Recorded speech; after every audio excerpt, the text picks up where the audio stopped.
Ya, Bismillahirrahmanirrahim. Assalamualaikum warahmatullahi wabarakatuh.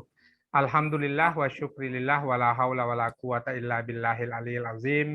Pada sore hari ini waktu Indonesia Tengah, kita bersama-sama mengikuti satu diskusi terkait dengan belajar di India, dan kita mengundang Bapak Dr. Sumarto MPDI. Beliau tidak saja menulis satu buku terkait dengan belajar di India, namun dari buku sebelum menjadi buku itu merupakan satu kegiatan dalam bentuk short course yang beliau ikuti selama di India, dan ini akan menjadikan satu pengalaman dan juga cerita-cerita beliau terkait dengan belajar di India. Yang kedua adalah kita kemudian dapat belajar betapa kemudian ketika menyebut India, kita kemudian tentu tidak saja di situ adalah masyarakat Hindu, namun kemudian pada saat yang sama orang India juga memiliki, walaupun jumlahnya minoritas Muslimnya, kondisinya adalah minoritas, namun kemudian jumlahnya ya mencapai ratusan juta juga, ya sebab penduduknya miliaran. Oleh karenanya tentu pengalaman-pengalaman dari narasumber kita pada sore hari ini patut untuk kemudian kita dengarkan dan kita pelajari bersama sehubungan dengan inisiatif ya dari Dewan Pendidikan Kabupaten Maros dalam program perluasan kesempatan belajar, sehingga ini bisa menjadi satu bentuk pelajaran informasi sehingga kita bisa belajar bersama-sama. Bagi kita yang Muslim, saya mengundang untuk sama-sama membaca basmalah, Bismillahirrahmanirrahim, membuka acara diskusi kita. Terima kasih kepada Bapak Ibu semua yang berkenan bergabung, dan kita ikuti diskusi kita melalui Zoom, media Zoom pada kesempatan kali ini, dan mohon izin setelah ini juga akan diunggah ke YouTube. Dengan ucapan terima kasih, kami persilahkan narasumber kita, Dr. Sumarto, MPDI, disilahkan.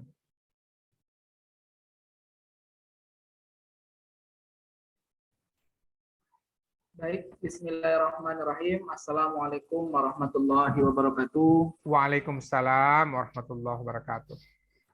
Alhamdulillahirabbil alamin. Allahumma shalli ala Sayyidina Muhammad wa ala ali Sayyidina Muhammad. Puji dan syukur kehadirat Allah Subhanahu wa taala, dan sholawat bertampaikan salam kepada Nabi junjungan kita, Nabi besar, Nabi agung, Nabi Muhammad sallallahu alaihi wasallam. Bilafzi Allahumma sholli ala Sayyidina Muhammad wa ala ali Sayyidina Muhammad. Yang kami hormati guru kami, Bapak Profesor Dr. Ismail Suwardi Weke, kemudian Bapak Ibu yang bergabung di ruang virtual ini, di ruang Zoom ini. Pada kesempatan hari yang berbahagia ini, izinkan kami menyampaikan sedikit pengalaman sebenarnya kegiatan short course yang kami ikuti di India. Kegiatan short course tersebut kami laksanakan kurang lebih 1 bulan di India, di 4 daerah. Daerah yang pertama yaitu di daerah Aligarh, di sana ada Aligarh Muslim University. Selanjutnya di tempat yang kedua di daerah New Delhi, di sana ada kampus Jamiyah Islamiyah. Kemudian yang ketiga, kami berangkat di daerah Dehradun. Di Dehradun tersebut ada kampus yang besar, yaitu Dun University. Kemudian yang terakhir, daerah yang kami kunjungi yaitu di daerah Srinagar, di daerah, sebenarnya ini di daerah perbatasan antara India dan Pakistan ya, yang daerah Kashmir. Di situ juga kami belajar di salah satu universitas besar, yaitu Universitas Sains dan Teknologi Srinagar. Di 4 daerah ini kami banyak mempelajari bagaimana tradisi keilmuan, bagaimana kegiatan-kegiatan akademik yang dilakukan teman-teman kita dari India. Sebelumnya mohon maaf Pak Prof, suara kami terdengar bagus Prof? Ya, bagus. Silakan dilanjut, Ustadz. Ini suaranya bagus, clean and clear. Baik, terima kasih Prof. Izin kami share screen Bapak Ibu. Buku yang akan kami tampilkan ini adalah pengalaman kami ketika belajar di India, yaitu kegiatan short course community outreach. Mohon izin Prof, bukunya sudah tampil ya Prof.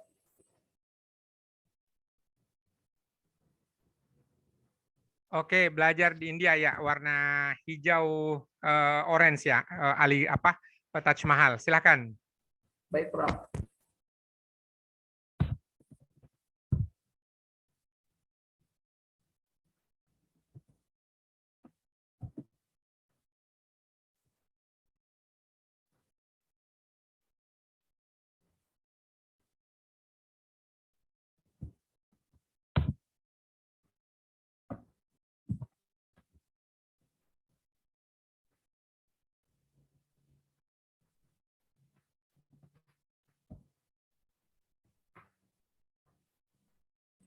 Baik Bapak Ibu yang kami muliakan, ini adalah buku yang saya tulis. Judulnya adalah Belajar di India, catatan pengalaman kegiatan community outreach dari Diktis Direktorat Pendidikan Tinggi Islam Kementerian Agama Republik Indonesia. Di sinopsis atau di balik di cover belakang kami menuliskan bahwa buku Belajar di India adalah buku tentang pengalaman-pengalaman yang kami lalui selama kegiatan short course community outreach di beberapa daerah di India, mulai dari Aligarh, New Delhi, Dehradun, hingga menuju Kashmir. Pengalaman yang luar biasa karena banyak belajar tentang proses pendidikan, sosial budaya, dan keagamaan di India. Selanjutnya, banyak yang menarik tentang proses pendidikan di India, mulai dari biaya yang terjangkau, kurikulum yang menganut pendidikan di Inggris, biaya hidup terjangkau, hingga banyaknya studi peradaban dunia yang menggugah alam pikiran dan kreativitas menulis kita. Sebagaimana kita ketahui, Taj Mahal itu letaknya di Agra, yaitu di India. Kemudian ada juga tempat-tempat peradaban Islam dunia yang ada di India. Kemudian kegiatan pengabdian masyarakat yang kami lakukan di India bisa menjadi rekomendasi untuk dilakukan di Indonesia. Ada beberapa faktor yang membuat kegiatan pengabdian masyarakat dapat bertahan dan berlanjut, seperti yang dilaksanakan oleh GUNJ. GUNJ ini Bapak Ibu semua salah satu lembaga masyarakat ataupun pegiat aktivis pengabdian masyarakat yang berada di India, letaknya di New Delhi. GUNJ ini lembaga swadaya masyarakat yang menggerakkan masyarakat supaya bisa hidup mandiri.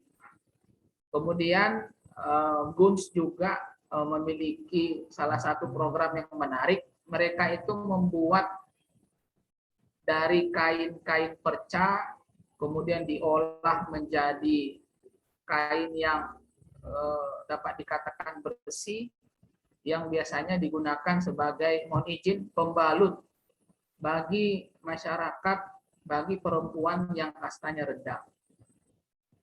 Kemudian melakukannya dengan kebaikan bersama dan menghasilkan produk sederhana dan bermanfaat. Kemudian beberapa catatan juga dari pengalaman lainnya yang menarik yang bisa menjadi ilmu pengetahuan teladan dan untuk dilaksanakan.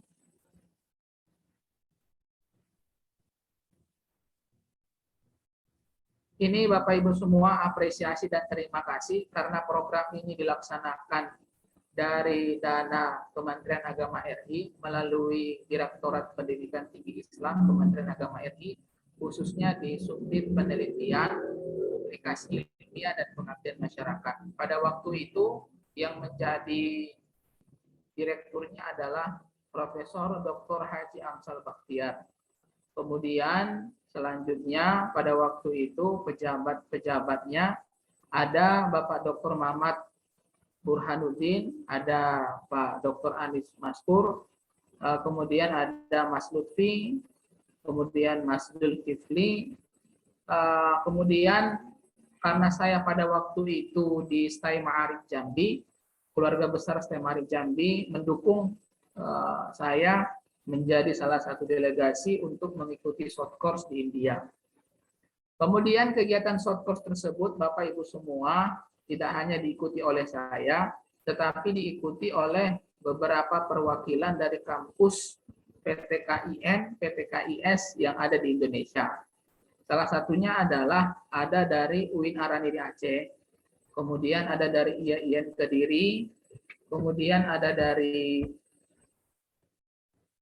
ini Bapak Ibu semua supaya terlihat jelas, ada dari Universitas Wahid Hasyim Semarang, kemudian dari IAIN Tulungagung, kemudian dari Institut Agama Islam Hamzah Wadi Pancor, UIN Syarif Hidayatullah Jakarta, UNIDA, Universitas Darussalam Ciamis Jawa Barat, kemudian ada dari Universitas Paradina Jakarta, IAIN Surakarta, IAIN Kebumen, UIN Mataram, dan dari Fakultas Agama Islam UNSIK Jawa Tengah. Selanjutnya Bapak Ibu semua, di dalam buku ini kami cantumkan pembicara-pembicara ataupun lecture atau dosen yang mengajar kami ketika berada di India, baik di Aligarh, New Delhi, sampai nanti ke daerah Srinagar. Salah satunya adalah, atau diantaranya adalah ketika kami di Aligarh Muslim University, narasumbernya ada Profesor Sahel Ahmad Samdani. Beliau menjelaskan tentang history of Aligarh Muslim University and India Islamic Society. Jadi beliau menyampaikan tentang sejarah berdirinya Aligarh Muslim University, tidak hanya sejarah berdirinya Aligarh Muslim University, tetapi bagaimana kontribusi akademik yang diberikan Aligarh Muslim University di daerah Aligarh.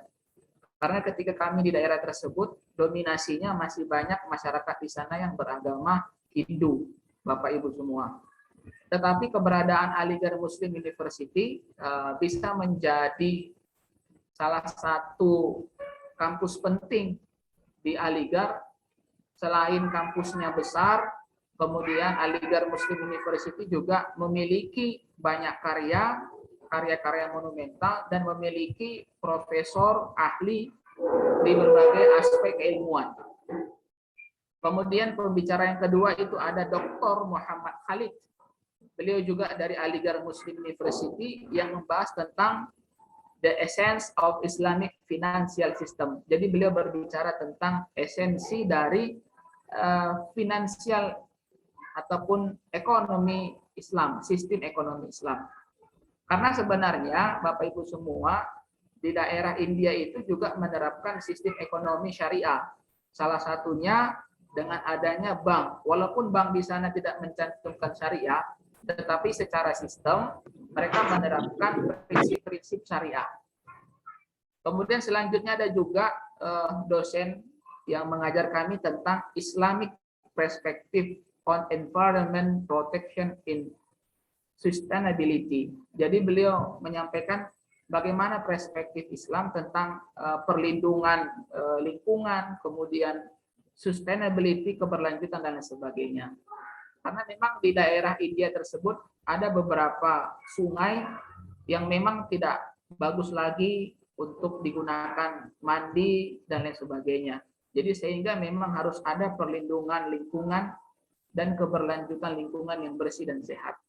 Dan di sana kami juga diajak di salah satu pengolahan air terbesar, bagaimana air yang kotor kemudian diproduksi menjadi air yang bersih. Air yang kotor itu diperoleh dari sungai-sungai yang sudah tercemar. Karena padatnya penduduk itu air yang bersih itu tidak tercukupi untuk kebutuhan sehari-hari, sehingga penting memang environment protection dan sustainability tadi. Kemudian pembicara berikutnya yaitu ada Muhammad Hamzah. Beliau juga menyampaikan tentang environmental aspect of CSR ya. Let's Trends, menyampaikan tentang isu-isu lingkungan juga. Selanjutnya juga Bapak Ibu semua, kami persingkat, kami juga belajar di Ibnu Sina Academy, ya salah satu sekolah tinggi yang ada di Aligarh. Tetapi nama kampusnya, nama sekolah tingginya adalah Ibnu Sina. Kenapa Ibnu Sina? Karena di kampus tersebut dominasi banyak karya-karya dari Ibnu Sina.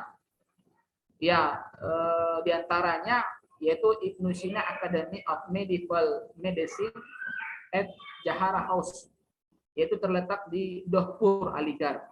Kemudian ada juga Regima, a Complete Family and Healthy Care Center at Silver Plaza yang terletak di Sahar Road, Jamalpur, Aligarh. Ini agak susah ini. Kemudian berangkat ke Jamiah Miliyah Islamiyah. Ini nama-nama dosen yang mengajar, ada Dr. Mukes Ranjang, ada Profesor Dr. Monika Sarma, kemudian ada juga Dr. Mansur Ahmad Yeto. Beliau menyampaikan tentang report writing, bagaimana melaporkan tulisan yang baik, bagaimana membuat artikel-artikel yang baik, Bapak Ibu semua. Kemudian selanjutnya ini juga ada sedangkan site visit ataupun tempat-tempat yang kami kunjungi itu salah satunya di sini ada waste management project, kemudian ada green waste management, ada goods community yang tadi saya sampaikan di awal, sampai dengan adanya Yamuna Biodiversity Park. Pokoknya memang banyak pengetahuan pengalaman yang kami pelajari ketika belajar di India. Jadi menurut kami salah kalau ada orang beranggapan India itu dalam aspek ilmu pengetahuan kurang maju. Tapi kalau menurut kami India itu termasuk kalau dalam aspek ilmu pengetahuan maju, Bapak Ibu semua. Kemudian kami juga belajar di Dun University Dehradun. Di sini pembicaranya juga banyak, ada Dr. Sunet Naitani, ada Profesor Kusum Arunal Halam, ada Dr. Surendra Singh Sulihar, Dr. Vipin Kasaini, Profesor Asles Davere, sampai dengan narasumbernya yaitu Dr. Vijay Serindra yang menjelaskan tentang traditional knowledge system, culture diversity, present situation and challenges. Jadi bahasa yang mereka gunakan ketika kegiatan short course tersebut atau sedang belajar, mereka menggunakan bahasa Inggris. Karena bahasa Inggris termasuk bahasa nasional di India. Kemudian di Srinagar, di Kashmir ya. Sedangkan site visit tempat yang kami kunjungi yaitu di Wasp Warriors Community. Wasp Warriors Community ini banyak diisi oleh teman-teman kita yang dari Inggris. Kemudian site visit yang kami kunjungi adalah di pagarnya mungkin and Forest Department. Di Srinagar itu ada Dr. Sunet Naitani, kemudian ada Profesor Kusum Arunal Halam, sampai dengan Dr. Surendra Singh Sulihar. Salah satu yang dibahas di sana adalah tentang application of remote sensing in natural resource management, ataupun ya tentang membahas masalah resource management ya Bapak Ibu semua. Kemudian Himalaya Ecosystem and Overview dan lain sebagainya. Karena di sana pegunungan Himalaya itu kalau dari tempat kami belajar itu hanya sekitar 1 jam lebih kita sudah bisa berada ataupun berkunjung di Himalaya, pegunungan Himalaya. Bapak Ibu semua, ini daftar isinya tidak saya jelaskan.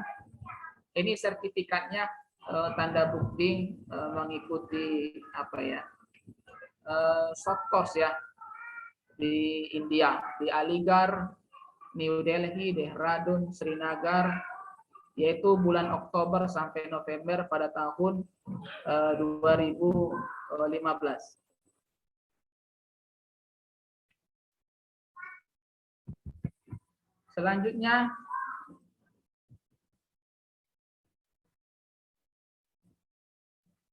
Selanjutnya Bapak Ibu semua, kami langsung menyampaikan beberapa kegiatan yang kami ikuti. Nah, ini foto saya ketika berada di Kashmir. Ini nama danaunya adalah Dan Lake kalau saya tidak salah ya. Ini nama danaunya Dan Lake. Ini salah satu objek wisata yang ada di daerah Kashmir. Nah, ini berfoto dengan salah satu apa ya, narasumber ataupun dosen yang mengajar kami ketika di Aligarh. Ini ketika kami belajar di Taj Mahal, Bapak Ibu semua. Jadi wisata sambil belajar. Jadi mempelajari sosial budaya strata yang ada di India. Taj Mahal ini Bapak Ibu semua sebenarnya bukan masjid ya. Ini sebenarnya makam. Masjid itu sebenarnya yang sebelah kiri ini masjid. Kalau yang di tengah-tengah ini, yang sentral ini makam. Makam Syekh Jahan, kemudian ibunya dan istrinya. Istrinya yang apa sebenarnya yang apa ya, yang mungkin yang paling dicintainya, yang paling dikasihnya itu yang bernama Mumtaz Mahal. Jadi makam beliau Syekh Jahan, kemudian ibunya dan makam istrinya yaitu Mumtaz Mahal. Kalau kita lihat keterangannya Bapak Ibu semua ya, Taj Mahal adalah salah satu dari 7 keajaiban dunia yang ada di India. Di tahun 1983 UNESCO menetapkan Taj Mahal sebagai salah satu situs warisan dunia. Nah, ini tadi kami sampaikan. Jadi Taj Mahal tampak seperti sebuah masjid besar lengkap dengan sebuah kubah putih besar. Nyatanya Taj Mahal adalah sebuah tempat pemakaman yang dibangun sebagai bentuk penghormatan pada Mumtaz Mahal, yaitu istri dari Kaisar Mughal yang bernama Shah Jahan. Sama seperti kebanyakan raja lainnya, Shah Jahan memiliki banyak istri. Namun dari semua istrinya, sang kaisar hanya mencintai satu istrinya yang bernama Mumtaz Mahal. Keduanya menikah di tahun 1612. Kemudian sayang pernikahan itu tidak berjalan lama karena di tahun 1631 sang istri meninggal setelah melahirkan anak mereka yang ke-14. Meninggalnya Mumtaz Mahal membuat Shah Jahan sangat terpukul. Dia pun memerintahkan untuk pembangunan sebuah makam spektakuler untuk Mumtaz Mahal.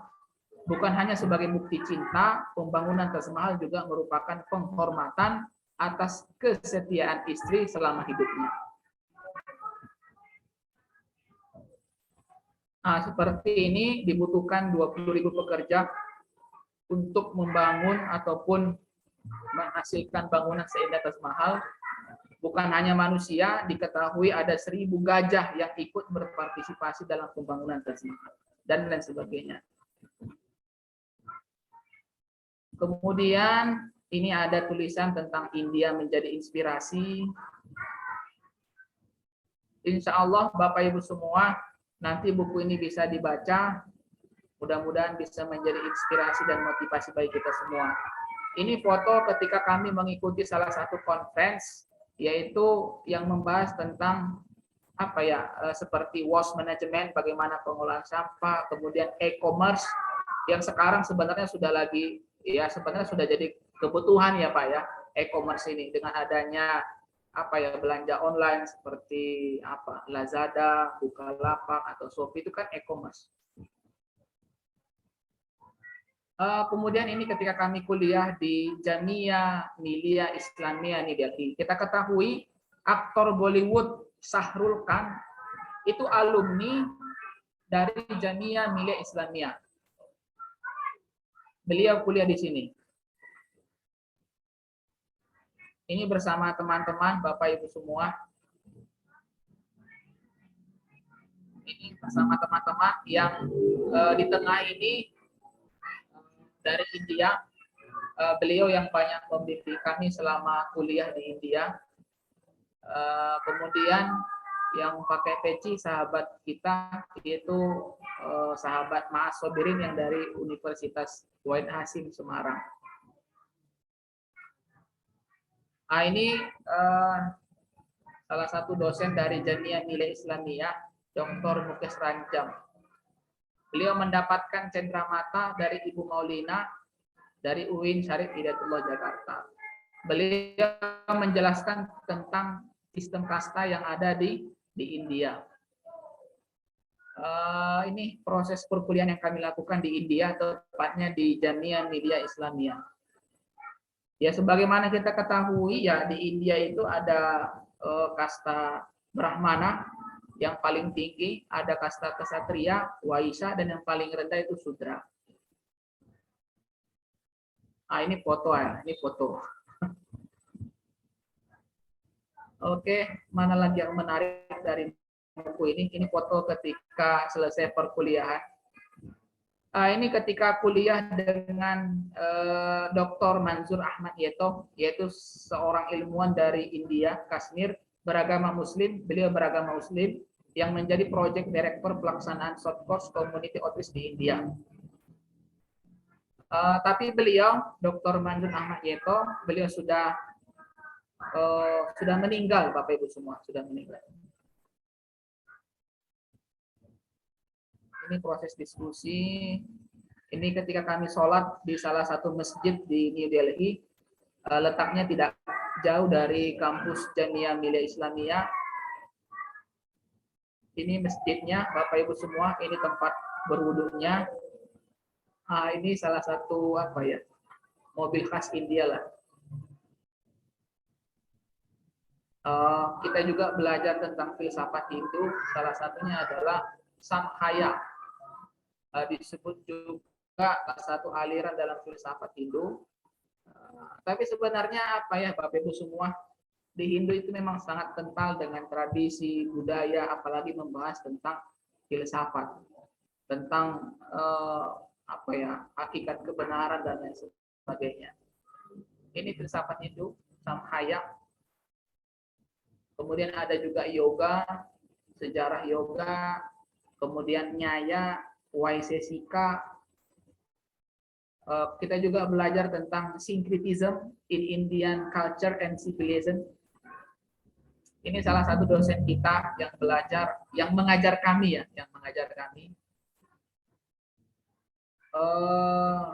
Beliau luar biasa, Bapak Ibu semua. Jadi pakaian yang digunakan oleh ibu ini yang merupakan disebut juga pakaian resmi ketika mengajar, atau sudah menjadi tradisi lah kalau menggunakan pakaian sehari di sana. Kita juga berkunjung di Qutub Minar. Ini salah satu pusat peradaban Islam juga di India. Kalau dari sejarahnya memang Qutub Minar ini seperti menara azan sebenarnya. Salah satu pusat peradaban Islam di India adanya Qutub Minar yang digunakan sebagai menara untuk mengumandangkan azan, dan banyak juga ditemukan kaligrafi ayat-ayat Al-Quran di daerah sekeliling Qutub Minar ini, Bapak Ibu. Ini yang kami sebutkan tadi, di sekeliling Qutub Minar itu banyak tertulis ayat-ayat kaligrafi. Ini salah satu bukti kejayaan Islam di India.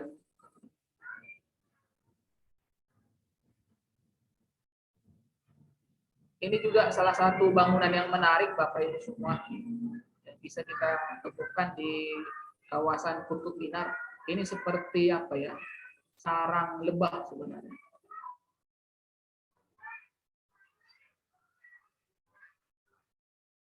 Ini bersama teman-teman ketika kuliah short course di India.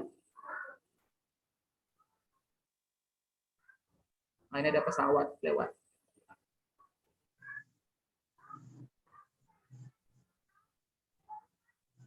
Ini ketika belajar how to write scientific reports lecture presentation.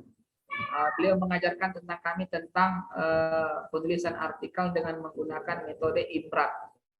IMPRAT itu Introduction, Methods, Result, and Discussion. Ini ketika proses kuliah. Baik, Bapak Ibu, itu saja yang ingin saya sampaikan. Selanjutnya nanti kita bisa berdiskusi. Kami juga harus banyak belajar dengan Bapak Ibu, yang pada intinya pada sore hari ini kita saling sharing informasi, pengetahuan, pengalaman. Dan apa yang kami tuliskan ini, Bapak Ibu semua, pengalaman yang kami lalui selama kegiatan short course di India selama kurang lebih 1 bulan, dari bulan Oktober sampai November pada tahun 2015. Terakhir sebagai penutup, kami juga berkunjung ke embassy ya, kedutaan Indonesia di India, berdiskusi dengan Profesor Iwan. Beliau diplomasi pendidikan dan kebudayaan. Beliau menjelaskan tentang pendidikan di India memiliki perbedaan dengan Indonesia. Pendidikan di Indonesia khususnya perguruan tinggi memiliki ideologi yang sama. Seperti di Indonesia kita memiliki ideologi Pancasila, sistem demokrasi dengan bentuk negara republik. Sedangkan di India, Bapak Ibu semua, perguruan tinggi juga memiliki perbedaan ideologi. Seperti contohnya ketika kami melakukan visit kunjungan di Aligarh Muslim University, mereka memiliki ideologi. Kemudian sampai nanti di Jamiah Millia Islamiyah mereka juga memiliki ideologi. Kemudian di selanjutnya JNU, salah satu universitas yang besar juga di India, mereka juga memiliki ideologi. Jadi ideologinya itu beragam, Bapak Ibu semua di India. Tapi kalau kita di Indonesia, ideologinya cukup Pancasila. Ini foto ketika di depan kedutaan besar Indonesia di India, tepatnya di New Delhi. Demikian Bapak Ibu semua yang bisa kami sampaikan. Mohon maaf apabila kurang maksimal. Mudah-mudahan berkah. Nanti buku ini akan kami kirimkan kepada Bapak Ibu. Semoga buku ini nanti bisa bermanfaat, berkah. Amin ya Allah ya Rabbal Alamin. Terima kasih. Assalamualaikum warahmatullahi wabarakatuh. Waalaikumsalam warahmatullahi wabarakatuh. Terima kasih Bapak Dr. Sumarto yang telah memberikan ulasan dan juga terkait dengan pengalaman-pengalaman ketika beliau mengikuti short course di perguruan tinggi di India, dan ini boleh jadi menjadi tambahan referensi bagi kita semua terkait dengan bagaimana belajar di India. Silakan Bapak Ibu, jikalau ada pertanyaan, ada hal-hal yang ingin dikonfirmasi, ataupun kemudian ada hal-hal yang tadi penjelasannya belum kita dapatkan secara lengkap, mungkin bisa menjadi satu tambahan bagi kita semua jikalau ada hal-hal yang ingin disampaikan. Saya mengundang Bapak Ibu untuk pertanyaan, boleh melalui chat box, boleh juga melalui raise hand, silahkan. Ya. Dan terima kasih Bapak Dr. Sumarto telah mengirimkan link buku. Ini mudah-mudahan bisa menjadi tambahan referensi bagi kita. Mungkin Ustadz Sumarto boleh share sekali lagi, India itu kan negara yang mayoritas penduduknya Hindu ya. Namun Jamiah Millia, lalu kemudian Aligarh, ini bahkan menjadi satu institusi pendidikan tinggi yang punya ideologi Islam. Dan bahkan Aligarh menjadi inspirasi bagi para pendiri Gontor sehingga kemudian Gontor didirikan. Mungkin pengalaman Ustadz bisa di-share kembali kepada kita. Silakan Ustadz. Baik, terima kasih Prof. Ismail. Memang betul Prof. Aligarh Muslim University yang pertama, salah satu kampus tertua di dunia, sepengetahuan kami, kampus tertua di dunia. Yang kedua, Aligarh Muslim University pusat peradaban Islam di dunia. Karena ketika kami belajar di sana, banyak dari negara-negara lain yang menjadi mahasiswa, student di sana. Salah satunya yaitu teman-teman kita, sahabat-sahabat kita dari Indonesia. Sehingga memang salah satu efek ataupun pengaruh besar yang dibawa teman-teman, sahabat-sahabat kita, atau bahkan guru-guru kita yang belajar di Aligarh Muslim University, yaitu lahirnya beberapa lembaga-lembaga pendidikan Islam yang ada di Indonesia. Kemudian yang ingin kami sampaikan, Bapak Ibu semua, ketika saya kuliah di IAIN Padang Sidimpuan, Sumatera Utara, salah satu dosen kami juga lulusan dari Aligarh Muslim University. Beliau bernama Nurfin Sihotang PhD. Beliau juga banyak menyampaikan nilai-nilai ataupun pelajaran yang beliau dapatkan ketika kuliah di Aligarh Muslim University. Salah satunya adalah sikap bagaimana memiliki pemahaman Islam yang baik seperti itu. Walaupun di tengah keberagaman budaya, kemudian perbedaan agama, tetapi kita yang beragama Islam itu harus kuat, kemudian harus kafah dalam menjalankan ajaran agama.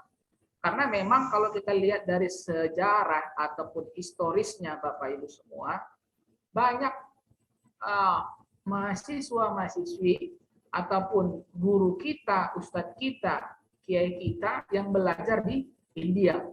Tetapi memang ini juga harus menjadi kajian riset ataupun penelitian dengan menggunakan metodologi pendekatan sejarah.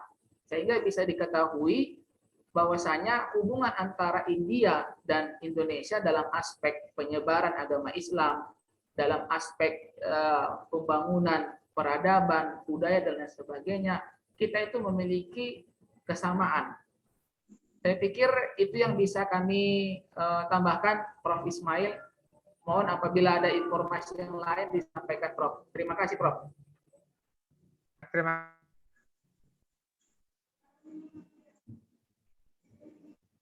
Mohon izin, Prof. Mikrofonnya masih mute. Ya, terima kasih Ustadz Sumarto. Ini ada satu pertanyaan lagi dari Siti Ayu. Ya, pertanyaannya adalah apakah terhadap Muslim di sana, ya, itu kemudian ada pembatasan khusus terhadap kampus-kampus yang boleh di-apply oleh Muslim. Misal pada kampus dengan basic kampus Islam. Sebab pernah lihat beberapa video tentang perlakuan rasisme terhadap mahasiswa Muslim di salah satu kampus India, dan tentang muslimah berjilbab, apakah ada pembatasan tertentu terhadap pakaian yang dikenakan di kampus tersebut? Silahkan. Baik, terima kasih Prof. Ismail. Sejauh yang kami pelajari ketika belajar di India, salah satunya di daerah Aligarh, yang pertama terkait mengenai pakaian, di kampus Aligarh Muslim University itu memberikan tuntunan sebenarnya, memberikan batasan-batasan seperti halnya apabila mahasiswa ataupun mahasiswinya yaitu sebaiknya memiliki adab berpakaian. Sepengetahuan kami, sejauh kami di sana, masyarakat India khususnya di daerah Aligarh itu memakai kerudung.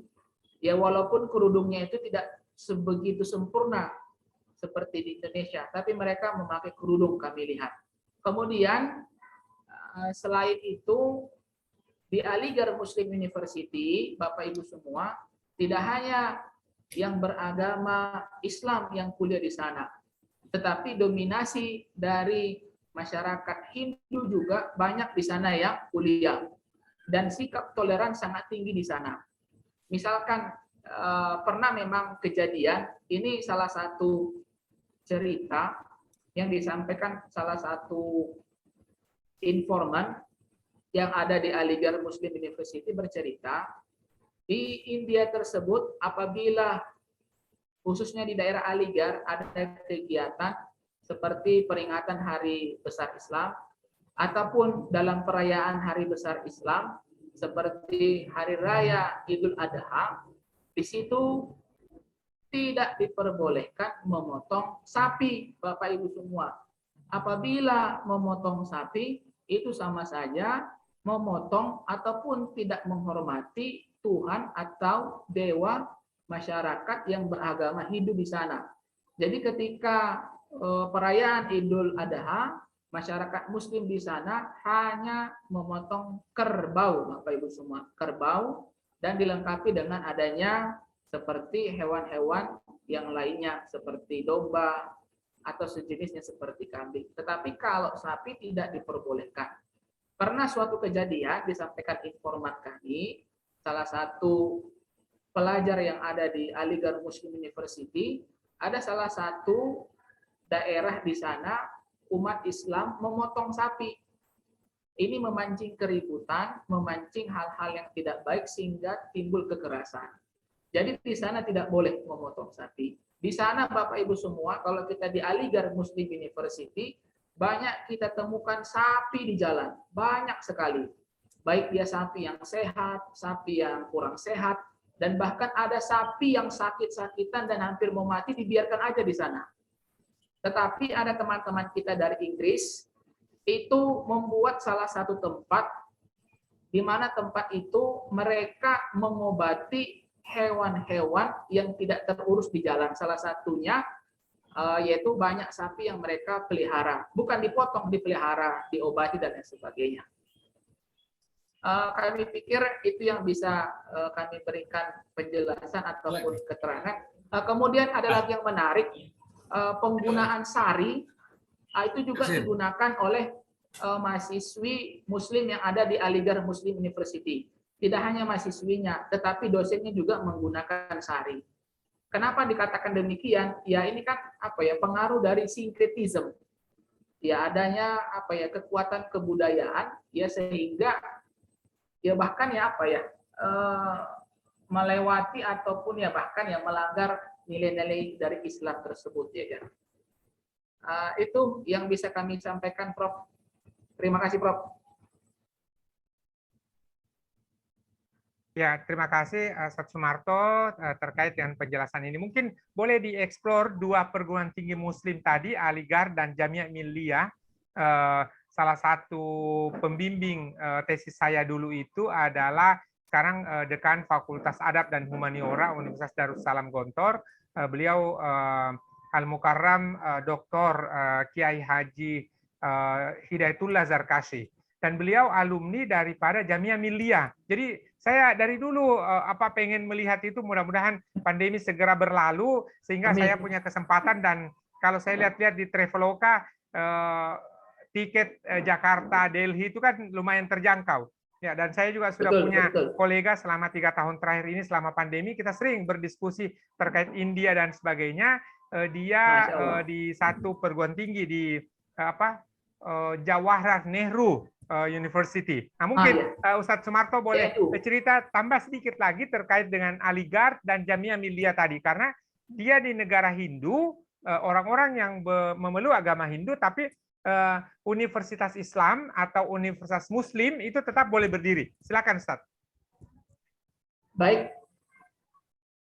Terima kasih, Prof. Ismail. Yang pertama yaitu kampus Jamia Milliyah Islamiyah.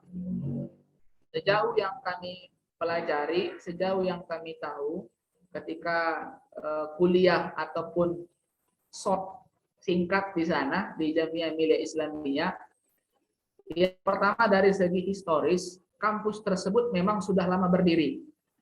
Kampus tersebut sudah lama berdiri, Bapak Ibu. Jamia Milliyah Islamiyah, salah satu pusat peradaban Islam yang ada di India, salah satunya adalah di New Delhi. Salah satu buktinya adalah adanya Kutub Minar di sana. Kutub Minar itu salah satu menara yang digunakan untuk mengumandangkan azan. Kemudian di sekitar itu juga banyak tertulis kaligrafi ayat-ayat.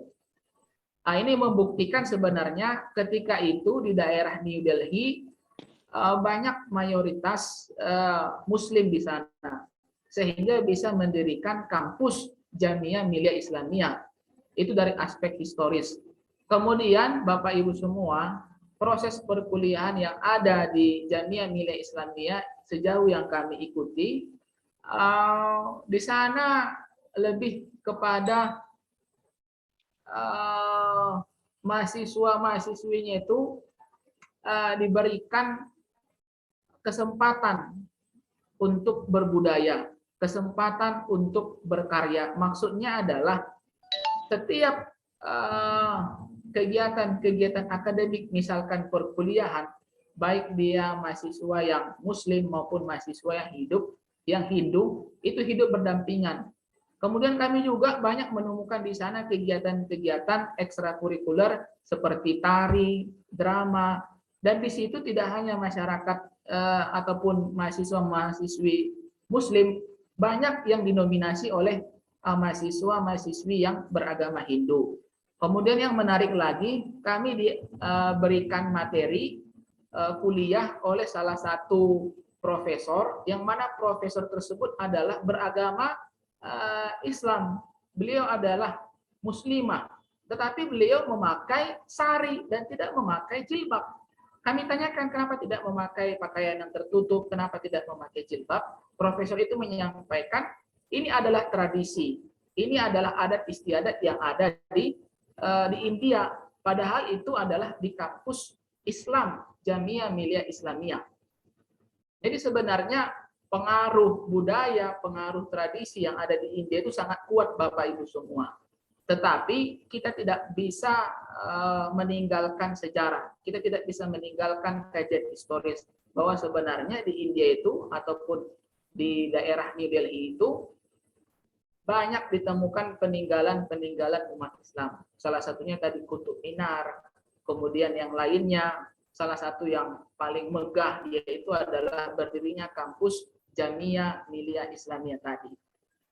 Kemudian beranjak dari kampus Jamiah Miliyah Islamiyah, kalau dari segi aspek peradaban, sejauh yang kami ketahui, banyak karya-karya monumental yang bisa kita lihat di Aligarh Muslim University, Bapak Ibu semua.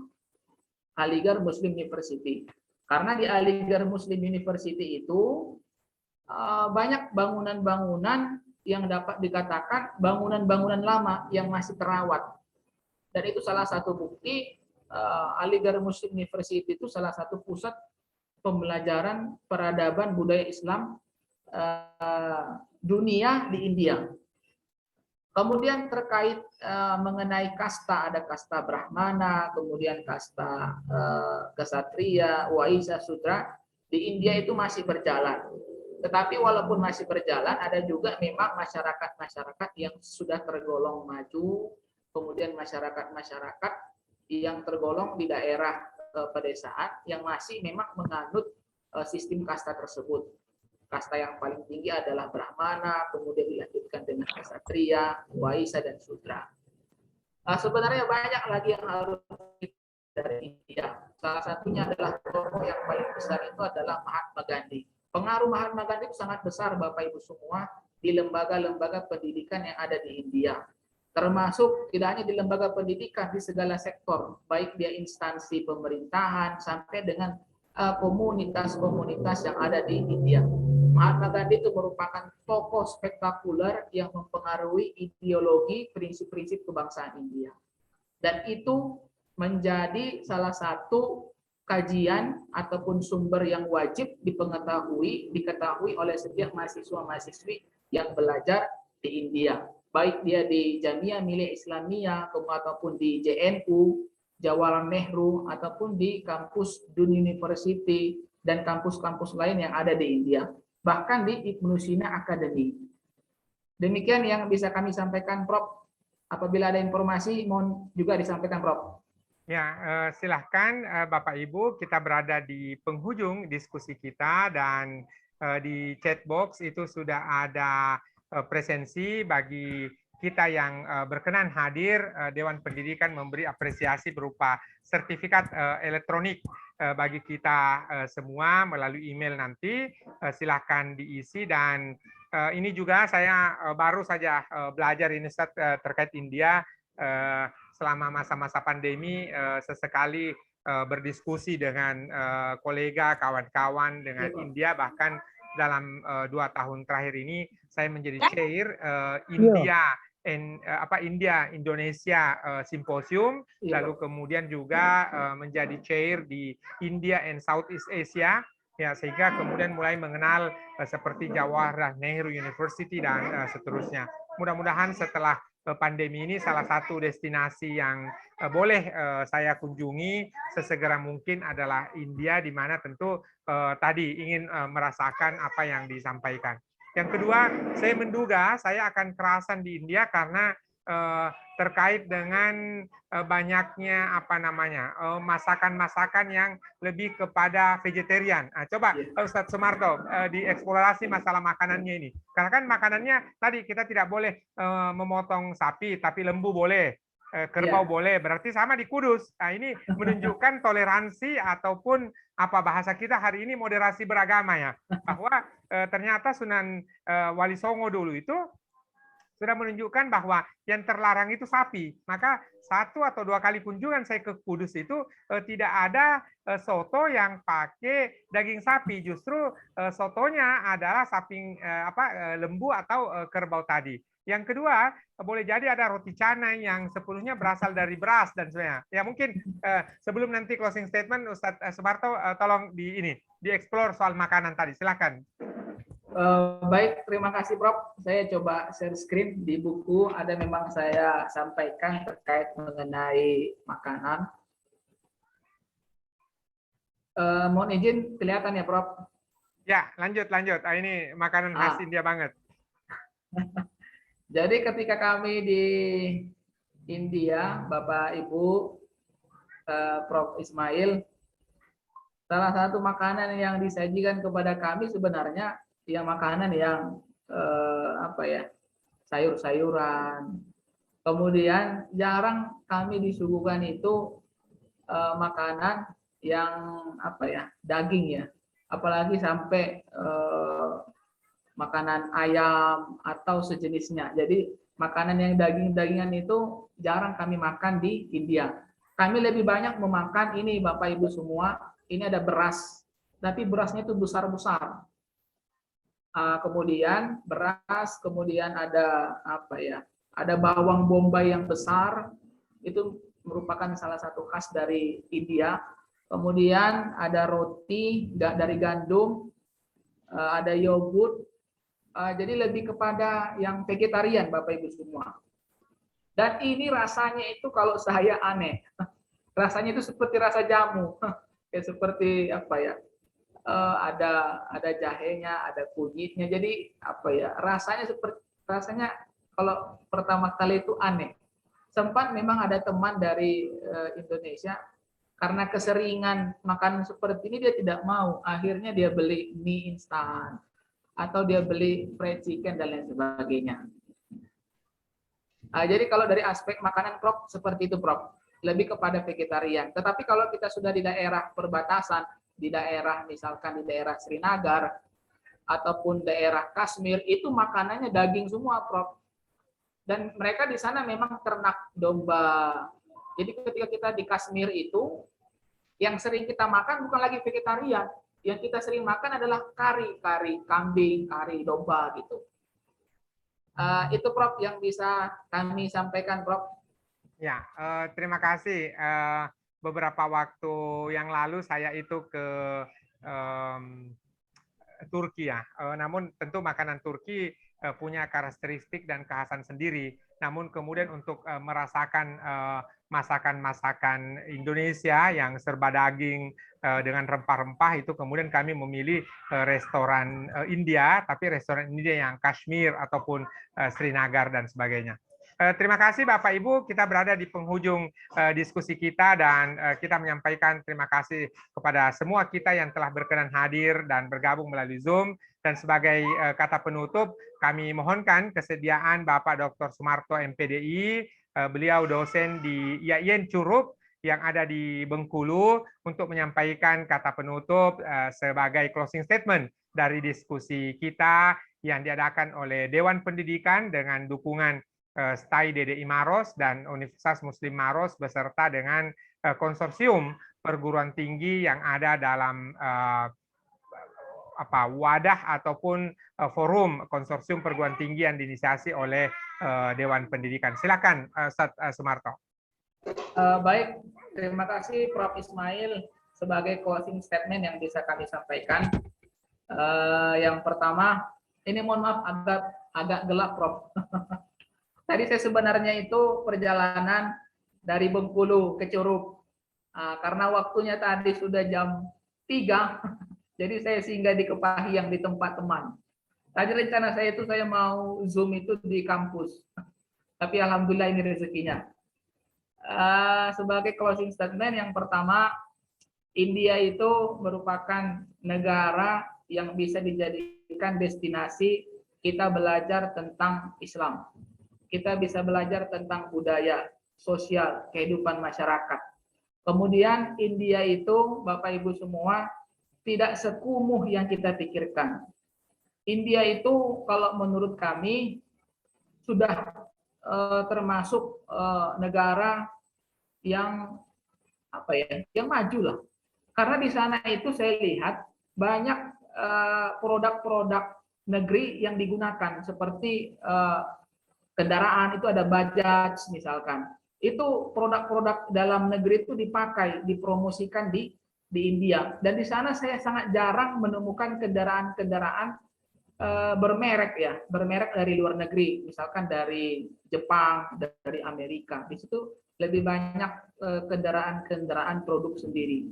Jadi mereka itu saya lihat sangat cinta terhadap hasil karya mereka sendiri, kemudian sangat bangga dengan hasil karya mereka sendiri, dan mereka dari anak-anak itu sudah pasti sudah pasti berbahasa Inggris, karena kan bahasa Inggris itu salah satu bahasa wajib di sana. Selain Urdu atau sejenisnya.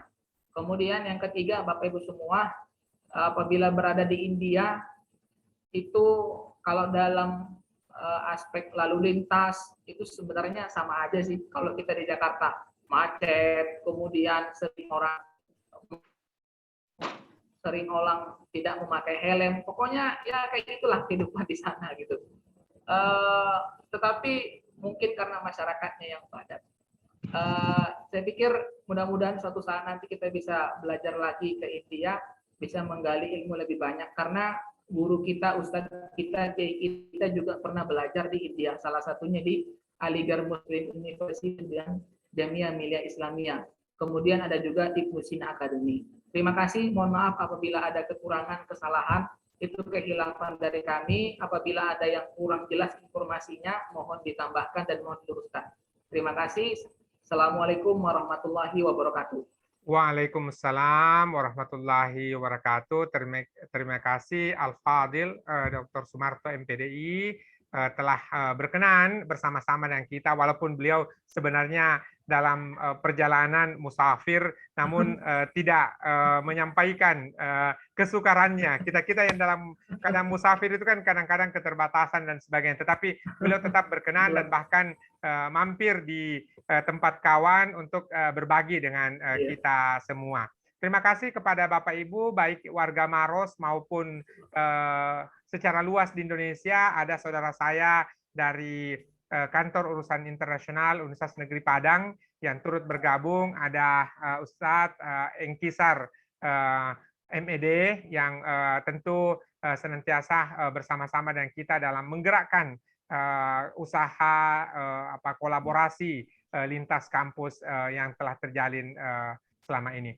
Terima kasih atas kesediaan kita semua. Sekali lagi, jikalau Bapak Ibu berkenan, di kolom chat box ada presensi dan panitia ataupun sekretariat dari Dewan Pendidikan akan mengirimkan sertifikat elektronik sebagai apresiasi atas kesediaan kita semua bergabung. Mohon maaf atas segala kekurangan jikalau dalam memandu diskusi kita pada sore hari ini ada hal-hal yang tidak berkenan, dan bagi kita yang muslim saya undang untuk sama-sama membaca hamdalah alhamdulillahirabbil alamin menutup diskusi kita pada sore hari ini. Bapak Ibu, nantikan diskusi-diskusi berikutnya bersama Dewan Pendidikan Kabupaten Maros dan Konsorsium Perguruan Tinggi yang telah bergabung. Kami sampaikan banyak terima kasih atas dukungan dan partisipasi. Billahi taufiq wal hidayah. Wassalamualaikum warahmatullahi wabarakatuh. Selamat melanjutkan aktivitas. Ya, Ustadz Sumarto, Ustadz Engki dan semuanya, kawan-kawan yang ada di Jayapura ini sudah mau Isya, ya. Namun tetap mereka bergabung di tengah-tengah waktu berbuka puasa. Selamat melanjutkan aktivitas. Sampai jumpa berikutnya, Ustadz. Ya.